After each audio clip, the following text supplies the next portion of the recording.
Hello students, Vinay this side. Welcome back to your channel real concept. आज हम लोग बातचीत करेंगे पॉलिटेक्निक एंट्रेंस एग्जाम के लिए फिजिक्स का प्रैक्टिस सेट। ठीक है, आपको पता है कि हम लोग एक सीरीज स्टार्ट की जिसमें हम लोग फिजिक्स का प्रैक्टिस सेट कर रहे हैं। एक पार्ट मैंने बना दिया, आप लोगों ने देखा होगा, जिसमें मैंने 10 क्वेश्चन कराए थे। अब सेकेंड पार्ट हम लोग करेंगे जिसमें हम लोग 10 क्वेश्चन करने वाले हैं।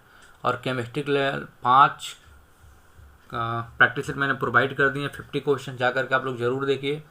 ठीक है, तो हम लोग फिजिक्स का स्टार्ट किए तो सेकंड पार्ट आज देखेंगे, यानी कि क्वेश्चन नंबर 11 से देखेंगे। 10 तक मैंने करा दिया है, क्वेश्चन नंबर 11 आज डिस्कस करेंगे। तो चलिए स्टार्ट करते हैं। क्वेश्चन नंबर 11, क्वेश्चन नंबर 11 कह रहा है if a band is, question सुनिएगा क्योंकि बहुत ज़्यादा पॉसिबल नहीं हो पाया लिखना, वीडियो बहुत लंबी हो जाएगी, तो मैं आप लोग क्वेश्चन सुनिएगा, ऑप्शन में दे दूंगा आपको। ठीक है, क्वेश्चन कह रहा है if a band is played on the moon the sound will. और किसी बैंड को, साउंड को हम क्या करते हैं, मून पे क्या करते हैं, प्ले करते हैं, तो क्या होगा। पहला ऑप्शन रिवर्बरेट, REVERBERATE, रिवर्बरेट करेगा। दूसरा ऑप्शन कह रहा है हर्ड बाई स्लोली, यानी बी हर्ड बाई स्लोली। तीसरा ऑप्शन क्या होगा, B heard from up to 10 kilometre. D कह रहा not be heard, not B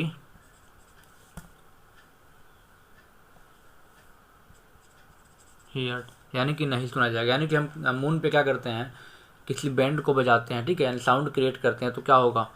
पहला ऑप्शन दिया हुआ है रिवर्बरेट करेगा, दूसरा ऑप्शन यानी गूंजेगा। दूसरा ऑप्शन दिया हुआ है बी हियर्ड बाई स्लोली, यानी बहुत धीरे सुनाई देगा। दूसरा यानी कि 10 किलोमीटर के एरिया तक सुनाई देगा। चौथा ऑप्शन कि नहीं सुनाई देगा। तो ऑप्शन कौन सा सही होगा, डी वाला ऑप्शन आपका करेक्ट होगा, क्योंकि चंद्रमा पे कोई भी साउंड सुनाई नहीं देता, क्योंकि साउंड को ट्रेवल करने के लिए मीडियम चाहिए। ठीक है, जैसे आपको पता है कि देयर इज नो एटमॉस्फेयर। ठीक है, सरफेस ऑफ मून क्या होता है, अब मून के सरफेस पे क्या है, एटमॉस्फेयर नहीं है, वहाँ पे मीडियम नहीं है, जिससे साउंड ट्रेवल नहीं करेगा, यानी कोई भी साउंड वहाँ पे सुनाई नहीं देगा। ऑप्शन डी करेक्ट होगा। आपको बताना आपने कितना क्वेश्चन सही किया, 10 क्वेश्चन में से कमेंट करके आपको जरूर बताना। ठीक है, क्वेश्चन नंबर 12, क्वेश्चन नंबर 12 पर है बहुत अच्छा क्वेश्चन है, बहुत इंपॉर्टेंट क्वेश्चन है। No current will flow between two charged bodies if they have the same. Current कब नहीं फ्लो करेगा, अगर दो चार्ज बॉडी के बीच में सेम रहेगा। क्या सेम रहेगा, अगर रेजिस्टेंस सेम रहेगा तो। दूसरा ऑप्शन चार्ज, सी वाला पोटेंशियल, डी वाला नॉन। यानी क्वेश्चन सुनिए आज क्या कह रहा है, no current will flow between two charged bodies if they have the same. यानी कि दो चार्ज बॉडी के बीच करंट फ्लो कब नहीं करेगा, जब क्या सेम होगा। तो क्या सेम होगा तो करंट फ्लो नहीं करेगा। देखो, रेजिस्टेंस सेम होगा तो भी करंट फ्लो करेगा, कोई दिक्कत नहीं है। चार्ज सेम होगा तो भी फ्लो करेगा, कोई दिक्कत नहीं है। यानी पोटेंशियल सेम होगा तो करंट फ्लो नहीं करेगा, क्योंकि electric charge always flow from body at higher potential to lower potential. यानी क्या होता है, जो चार्ज होता है क्या करता है, हायर पोटेंशियल से लोअर पोटेंशियल की तरफ फ्लो करता है। यानी कि अगर पोटेंशियल सेम होगा तो करंट फ्लो नहीं करेगा कभी भी। यानी एक टंकी में कम पानी, एक टंकी में ज़्यादा पानी, तभी कम वाले में ज़्यादा वाली टंकी से पानी से आएगा। ठीक है, और चार्ज ज़्यादा फ्लो होगा तभी क्या करंट फ्लो होगा, क्योंकि rate of flow of charge is known as current. ठीक है, यानी क्या पोटेंशियल अगर सेम होगा तो करंट नहीं फ्लो करेगा। ठीक है, ये क्वेश्चन क्लियर हुआ। क्वेश्चन नंबर 13 देखते हैं। क्वेश्चन नंबर 13, ये जितने भी मैं क्वेश्चन कर रहा हूँ बहुत ही इंपॉर्टेंट क्वेश्चन हैं। ठीक है, जितने मैं ऑन विच, हाँ लाइट से क्वेश्चन है। On which theory nature of light depend, जो लाइट का नेचर है किस थ्योरी पे डिपेंड करता है। ये क्वेश्चन फिजिक्स में आपको बताया गया, लाइट पढ़ाया गया, बहुत अच्छे से ला करके देखिए। पहला ऑप्शन दिया हुआ है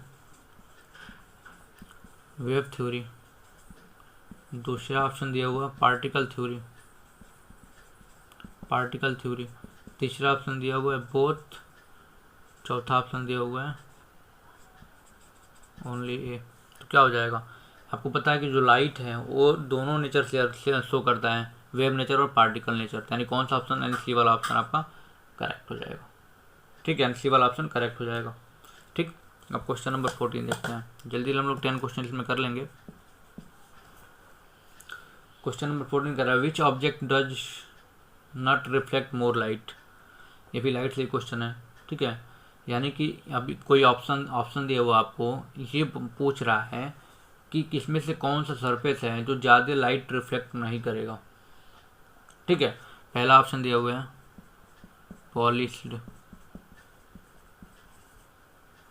पॉलिश्ड सरफेस, दूसरा ऑप्शन दिया हुआ है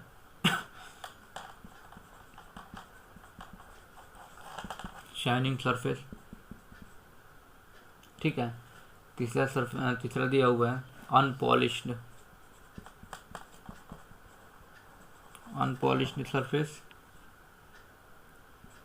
चौथा दिया हुआ है नॉन। यानी इनमें से कौन सा ऑप्शन होगा इनमें से कौन सा ऑप्शन सही होगा, ठीक है, जो ज़्यादा लाइट रिफ्लेक्ट नहीं करेगा। तो आपको पता है कि कौन सबसे ज़्यादा लाइट रिफ्लेक्ट नहीं करेगा, यानी अनपॉलिश्ड वाला, यानी जो पॉलिश नहीं होगा तो लाइट रिफ्लेक्ट नहीं करेगा, तो यानी क्या होगा, ये वाला सी वाला ऑप्शन सही होगा। ठीक है, बहुत कम रिफ्लेक्ट करेगा, यानी ऑप्शन सी वाला करेक्ट होगा। चलिए क्वेश्चन नंबर 15 देखते हैं। क्वेश्चन 15 का SI यूनिट ऑफ टेम्परेचर। हाँ, टेम्परेचर की SI यूनिट क्या है? पहला दिया हुआ केल्विन, दूसरा ऑप्शन डिग्री फ़ारेनहाइट, तीसरा ऑप्शन दिया हुआ डिग्री सेल्सियस, चौथा दिया ऑल। इनमें से कौन सा टेम्परेचर का SI यूनिट है? आपको बताया, मैंने बताया भी था टेम्परेचर, पढ़ाया भी पूरा, हीट कंप्लीट मैंने पढ़ा दिया, जाकर के प्लेलिस्ट में देखिए पूरा कंप्लीट हीट। ठीक है, तो अच्छे से समझ में आएगा। यानी केल्विन क्या है, SI यूनिट है टेम्परेचर का, यानी ए वाला ऑप्शन आपका सही होगा। ठीक, अब क्वेश्चन हम लोग देखते हैं कौन सा, 16। क्वेश्चन नंबर 16 कह रहे हैं the temperature which value is equal on degree Celsius Fahrenheit. Degree Celsius और डिग्री फ़ारेनहाइट में वैल्यू सेम होगी। ठीक है, कौन सा, यानी 32 डिग्री सेल्सियस, 32 डिग्री, बी वाला ऑप्शन है 40 डिग्री, सी वाला ऑप्शन है -40 डिग्री एंड डी वाला ऑप्शन है -32 डिग्री। डिग्री और फ़ारेनहाइट में दोनों में वैल्यू इक्वल होगी, किस पे, यानी -40 डिग्री पे। ठीक है, तो ये वाला ऑप्शन आपका सही होगा। ये क्वेश्चन मैंने करवाया है बहुत अच्छे से, जाकर के आप लोग उसमें देखिए, हीट वाले चैप्टर में देखिए। ठीक है, वेरियस टेम्परेचर स्केल में, एंड सी वाला ऑप्शन सही होगा। आप इसको कर भी सकते हैं, आपको पता है क्या है, C/5 = F - 32/9, ये रिलेशन होता है डिग्री सेल्सियस फ़ारेनहाइट में। अब क्या करना है, यहाँ पे सिर्फ x डिग्री लग देना है, आपको x की वैल्यू निकल जाएगी, तो वो क्या आएगी, -40 डिग्री आएगी। ठीक है, क्वेश्चन नंबर 17 कहते हैं at which temperature scale negative temperature can't be major.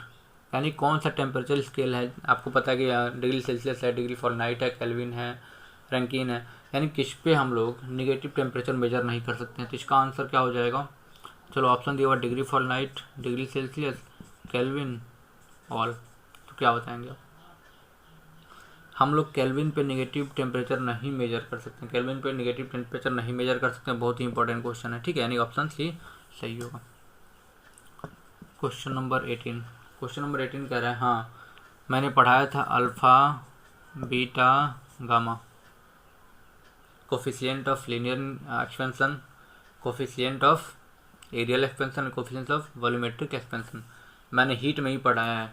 इसका रेशियो क्या होगा, इन तीनों में रिलेशन क्या होगा। पहला ऑप्शन देगा आपको 1:2:3 का रेशियो होगा, दूसरा ऑप्शन 2:4:5 का ऑप्शन होगा, तीसरा ऑप्शन 2:4:9 का, तीसरा नॉन, चौथा नॉन। तो क्या बताएंगे, 1:2:3 का रेशियो होता है अल्फा बीटा और गामा में। ये भी क्वेश्चन पूछा गया, क्वेश्चन इंपॉर्टेंट क्वेश्चन है। क्या होगा, 18 का ये वाला आंसर करेक्ट होगा। ठीक है, क्वेश्चन नंबर 19 देखते हैं।